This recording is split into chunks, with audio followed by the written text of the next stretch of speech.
माझ्या चॅनलमध्ये आपल्या सर्वांचं स्वागत आहे। आजची रेसिपी आहे साऊथ इंडियन नीर डोसा। तर आता आपण त्यासाठी लागणारे साहित्य आहे 2 वाट्या तांदूळ घेतले आणि 1 वाटा नारळाचा खीस घेतलेला आहे।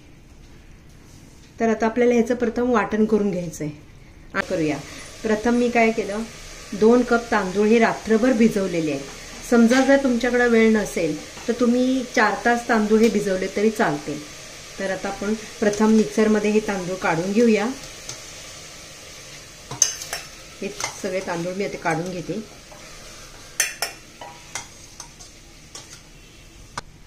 हे भिजवलेले तांदूळ आहेत ते पूर्ण एकदम न मिक्सर मध्ये नाही घ्यायचे, तर अर्धे तांदूळ आणि अर्धा नारळाचा खीस असे दोन्ही मिश्रण करून आपल्याला वाटायचे, थोडं थोडं वाटायचंय।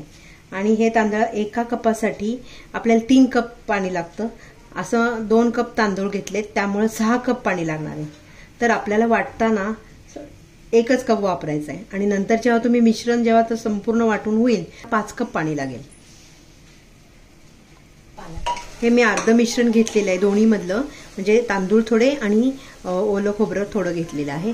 त्याचं मी आधी वाटण करून घेते, नंतर मी तुम्हाला दाखवते। पाहू शकता आपलं हे वाटण झालेलं आहे।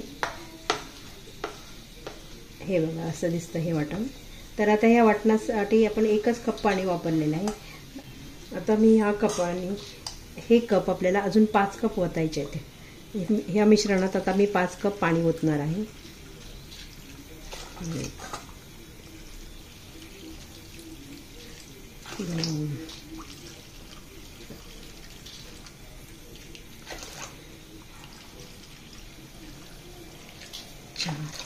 म्हणजे जेव्हा आपण पूर्ण रेसिपी हे वाटण प्लस मिश्रणासाठी एकंदर आपल्याला 6 कप लागतात, म्हणजे 2 कप तांदळासाठी आपल्याला 6 कप पाणी लागते।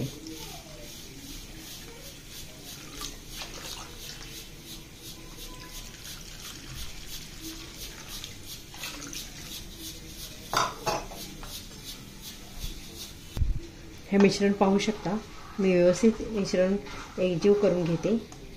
हे बघा तुम्ही पाहू शकता, ह्याचे आपल्याला नीर डोसा छान होतो आणि प्रमाण व्यवस्थित आहे। 2 कपाला 6 कप पाणी। सर्व मिश्रण आपण चमच्याने मिक्स करून घेऊया।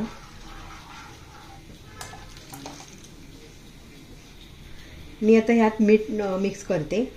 मी 1 चमचा टाकते मीठ, तुम्ही तुमच्या स्वादानुसार टाकू शकता। मी पूर्ण मिश्रण परत व्यवस्थित हलवून घेते।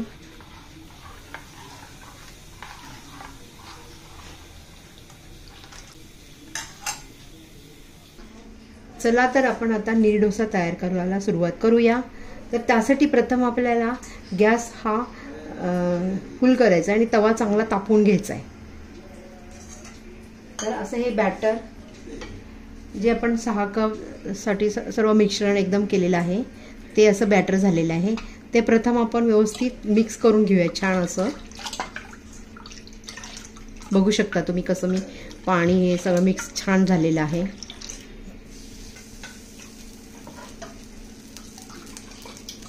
प्रत्येक डोसा करताना बॅटर हे व्यवस्थित मिश्रण मिक्स वाटीने हलवून घ्यायचं।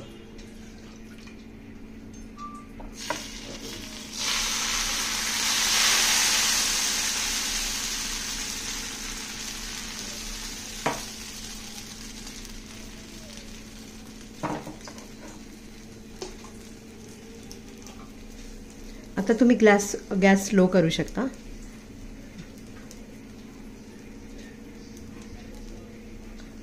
डोसा हा तव्यापासून संपूर्ण बघा तुम्ही बघू शकता पूर्ण निघालेला आहे।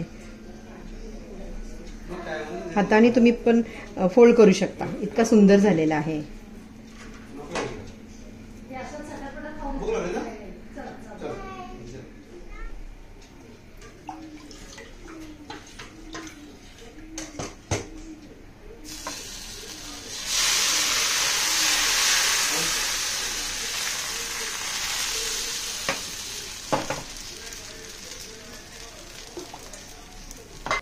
पाहू शकता तुम्ही डोसा कसा सुटलेला आहे साइडनं। तर आता कसा मी फोल्ड करते असं सुद्धा आपण फोल्ड करून घेऊ शकता। पूर्ण सगळीकडे सुटलेला आहे। लाईक शेअर आणि सबस्क्राईब करा आमच्या चॅनेल.